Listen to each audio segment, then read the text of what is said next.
Oke, balik lagi dengan channel gua, channel Payopi. Di sini gua mau ngebahas lagi tentang fisika 1 ya, fisika dasar dengan topik yang kedua yaitu gerak dalam satu dimensi atau bahasa fisikanya itu kinematika. Di kinematika itu mempelajari kerangka acuan atau sistem koordinat, posisi dan perpindahan, kecepatan, percepatan, GLB dan GLBB, gerak jatuh bebas.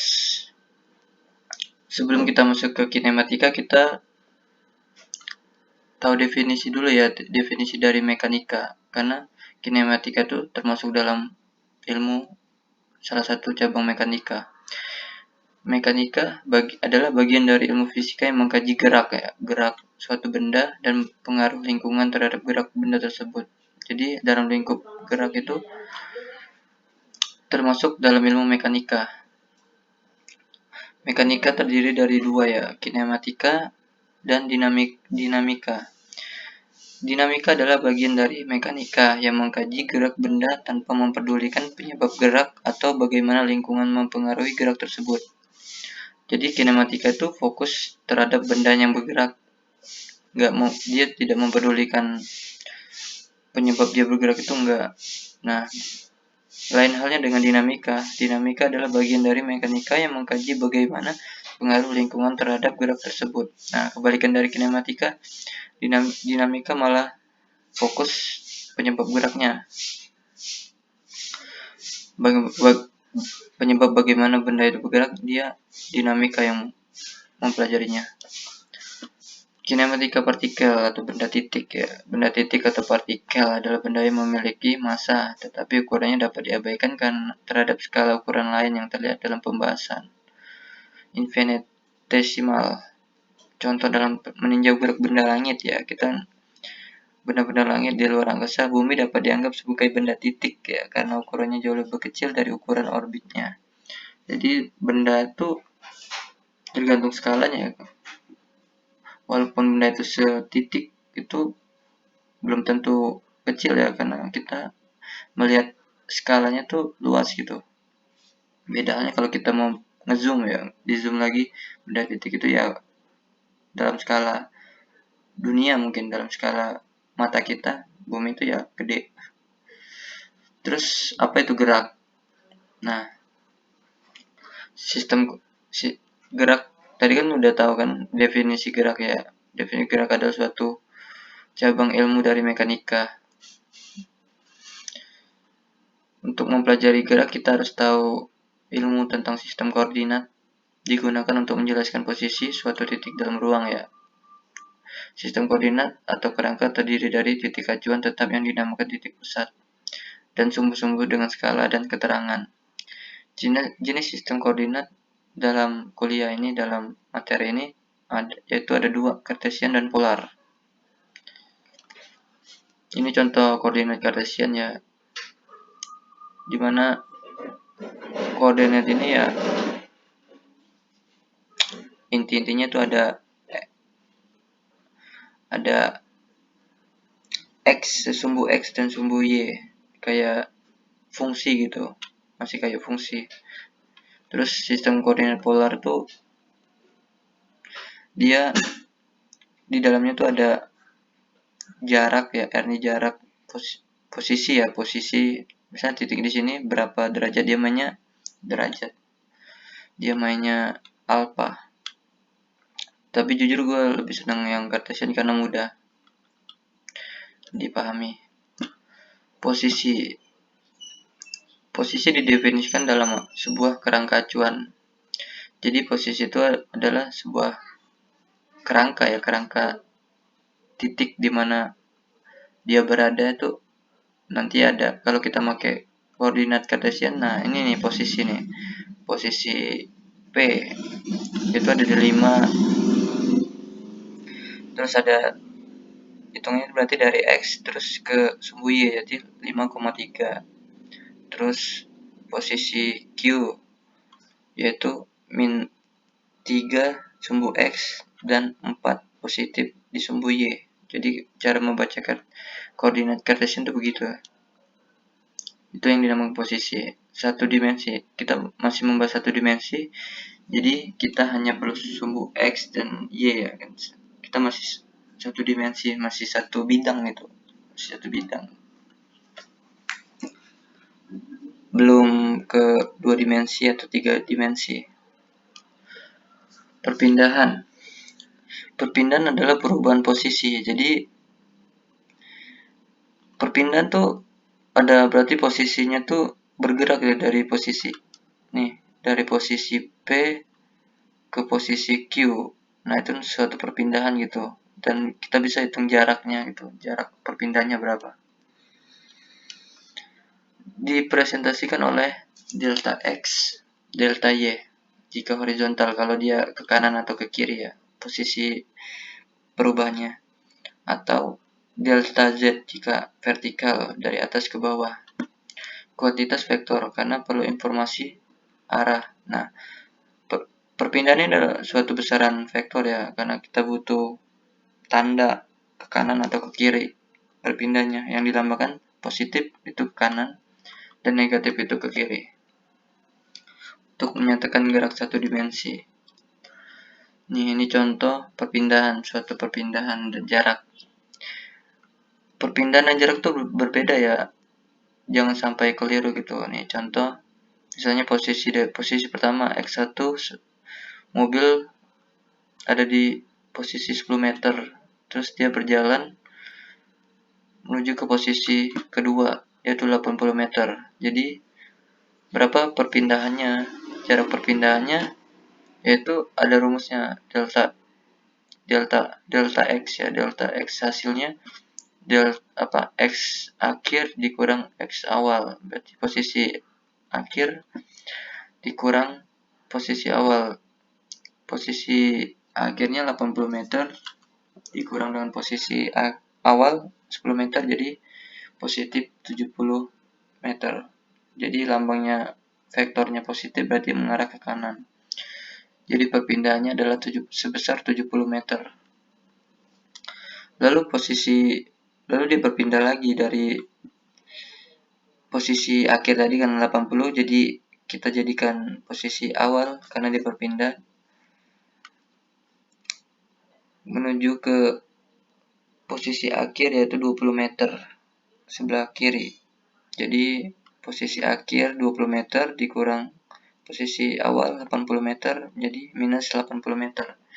Tandanya minus berarti dia menuju ke kiri. Jadi perpindahannya posisi kedua adalah minus 80 meter. Jadi jarak sama perpindahan beda ya. Jarak perpindahan itu adalah panjang perpindahannya dari posisi pertama posisi akhir tuh jarak apa? Besarnya berapa perpindahan. Nah, kalau jarak tuh jumlah dia bergerak posisi itu berapa kan, kayak misalnya dia bergerak berpindahnya sebesar 70 meter, terus dia bergerak lagi mundur sejauh 60 meter, berarti 70 ditambah 60, hasilnya begitu. Jadi jumlah perpindahannya itu jarak panjang ya, panjang lintasan. Ini bedanya ya jarak atau perpindahan. Kalau jarak tuh ya jumlahnya, panjangnya, dia ditambah-tambah terus posisinya. Kalau perpindahan tuh ya dari titik awal ke titik akhirnya panjangnya itu, jadi dia nggak boros gitu hitungnya. Grafik posisi terhadap waktu. Jadi misal di sini ada posisinya di 50 meter ya, X. Kita variabelnya X itu posisi ya. Terus variabel T itu adalah waktu.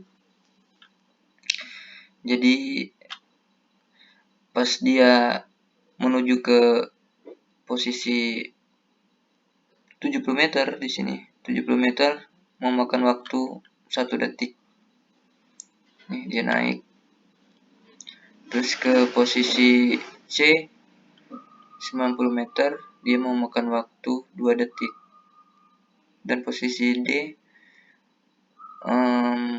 di bawah 90 mungkin di sini 80,8 ya meter menempuh waktu sebesar 3 detik.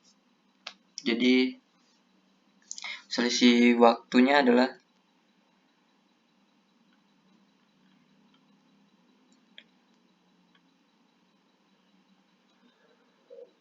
di sini ada selisih jarak ya. Misalnya dari 90, di sini tuh 90 meter. Di sini ada 50 meter. Jadi 90 jarak akhir dikurang jarak awal. Jadi 90 dikurang 50 yaitu 40 meter. Jadi perubahannya adalah 40 meter. Dari 50 ke 90 itu 40 meter. Untuk menempuh perpindahannya 40 meter ini membutuhkan waktu sebesar 3 detik. Tuh, 3 detik. Jadi dia naik di sini 1 detiknya, di sini 2 detiknya posisinya begini, terus dia berpindah lagi sebesar 90 meter. Nah, ini yang dinamakan jarak ya, jarak. Jadi panjang lintasannya dia naik terus ke bawah. Nah, kalau ini perpindahannya sebesar 40 meter. Jadi ini jarak ini pasti enggak, misalnya 50 ditambah ini 70 ya, 70. Jadi 50 ke 70 berarti dia bertambah 20 meter, bertambah lagi ke 90 berarti 20 meter lagi begitu. Itu yang dinamakan jarak panjang lintasan. Tes konsep ya, sebuah partikel bergerak dari suatu titik dalam ruang ke titik yang lain. Setelah sampai tujuan, maka besar perpindahannya dibandingkan jarak yang ditempuh adalah, jadi kayak partikel nih kursor gua nih, bergerak dari suatu titik dalam ruang ke titik lain. Bergerak misalnya set. Gitu. Setelah sampai di tujuan, sampai di sini, maka besar perpindahannya dibandingkan dengan jarak yang ditempuh adalah, yaitu bisa lebih kecil atau lebih sama ya, karena tergantung jaraknya tuh. Di sini udah ada jawabannya. Kecepatan rata-rata. Nih, kita bisa mengukur kecepatan suatu perpindahan benda ya. Membutuhkan waktu untuk sebuah benda ketika mengalami perpindahan. Nah, saat perpindahan itu membutuhkan waktu gitu. Berapa kecepatan dia berpindah. Kecepatan rata-rata adalah perbandingan antara perpindahan dengan selang waktu yang terjadi. V kecepatan itu variabelnya V ya. V rata-rata sama dengan delta X. Posisi X itu posisi ya, perpindahan posisi. Terus delta T, perubahan waktu, selisih waktunya, selisih posisi dibagi selisih waktu. Jadi posisi akhir dikurang posisi awal dibagi berapa waktu yang lama waktunya tuh, seperti tadi nih perubahan perpindahannya sebesar 40 meter dibagi dengan lama waktu 3 detik, jadi 40 dibagi 3 gitu. Kecepatannya berapa? Itu hasilnya. Arahnya sama dengan arah perpindahan. Jadi arahnya tuh sama kayak misalnya nih ada X ini kan vektor nih karena mengarah ke kanan gitu, berarti positif. Itu menandakan besaran vektor. Dan delta T selalu positif karena waktu nggak mungkin mundur ya. Kecepatan rata-rata, lanjutan. Satuan dari kecepatan. Dia memakai satuan meter ya, satuan internasional. Kelajuan rata-rata adalah jarak total yang ditempuh dibagi dengan selang waktu. Beda kelajuan sama kecepatan. Kelajuan tuh kayak jumlah total yang ditempuh dibagi dengan selang waktu. Kayak misalnya dia menempuh jarak 70 meter, terus langsung dibagi gitu, enggak bukan perpindahannya. Jumlah jaraknya itu jumlah berapa kali dia berpindah, terus ditambah terus dibagi dengan waktu yang ditempuh.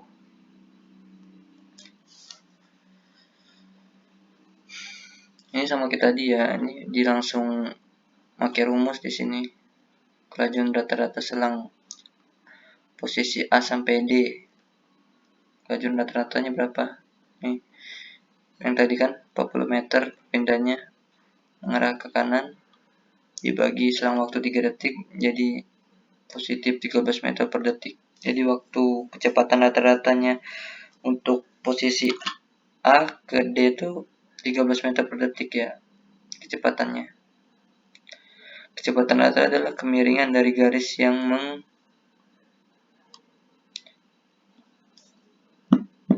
menghubungkan posisi awal dan akhir. Nah, kecepatan rata-ratanya. Kecepatan sesaat. Nah, kecepatan sesaat didefinisikan sebagai limit dari kecepatan rata-rata dengan selang waktu yang sangat singkat, infinitesimal, atau selang waktunya mendekati nol. V infinitesimal atau limit ya, limit delta t mendekati nol. Jadi kita bisa menghitung waktu bahkan mendekati nol ya. Dia enggak nol, sebenarnya enggak nol, cuman mendekati aja kayak 0,0001. Itu berapa kecepatannya bisa dihitung. Kita pakai rumus limit gitu. Kecepatan sesaat menunjukkan apa yang terjadi di setiap titik waktu. Kelajuan sesaat adalah besaran kecepatan sesaat. Ini interpretasi grafik dari kecepatan sesaat ya. Kecepatan sesaat lanjutan. Limit ini dinamakan turunan X terhadap T, ditulis dalam notasi kalkulus. Limit delta T mendekati 0, delta X dibagi delta T sama kayak dx per dt. Ini rumus diferensial ya, turunan gitu. Bisa makanya. Ini perbandingannya. Tes konsep. Kalian bisa latihan. Nah, percepatan tadi kecepatannya percepatan rata-rata. Nah, perubahan kecepatan tidak konstan. Itu enggak itu terus ya kecepatannya, berarti menghadirkan percepatan. Berarti kalau dia kecepatannya berubah-berubah pasti ada percepatan. Percepatan rata-rata adalah perbandingan perubahan kecepatan terhadap selang waktu, laju perubahan atau kecepatan. Jadi percepatan dilambangkan dengan A. Rumusnya adalah delta V dibagi delta T. Jadi perubahan kecepatan akhir dikurang kecepatan awal dibagi dengan waktu. Percepatan rata-rata adalah besaran vektor, jadi mempunyai arah. Jadi misalnya kecepatan awalnya adalah 20 meter per detik ya. Kita udah ngitung kecepatannya, terus dia bertambah menjadi 40 meter per detik. Jadi 40 selisihnya adalah 40 dikurang 20 meter per detik, jadi 20 meter per detik dibagi dengan misalnya waktu percepatan perubahan itu membutuhkan waktu 2 ya. Jadi 20 meter per detik selisihnya ini dibagi dengan waktu 2 detik, 20 dibagi 2 jadi 10 meter per detik. 10 meter per detik pangkat 2 gitu. Satuannya gitu. Jadi percepatannya ada 10 meter per detik per second pangkat 2. Nanti ada di sini. Percepatan sesaat sama ya kayak tadi. Itu limit ya, mendekati waktunya tuh mendekati 0 gitu. Ini rumusnya. Jadi kinematika itu berhubungan dengan rumus GLB ya, yaitu gerak yang beraturan. Gerak lurus beraturan yaitu dia belum ada percepatan. Nah, kalau GLBB dia udah ada percepatan, berarti geraknya tuh nggak beraturan. kadang naik kadang turun. Nah di situ menghadirkan percepatan. Kalian bisa lihat rumusnya tuh.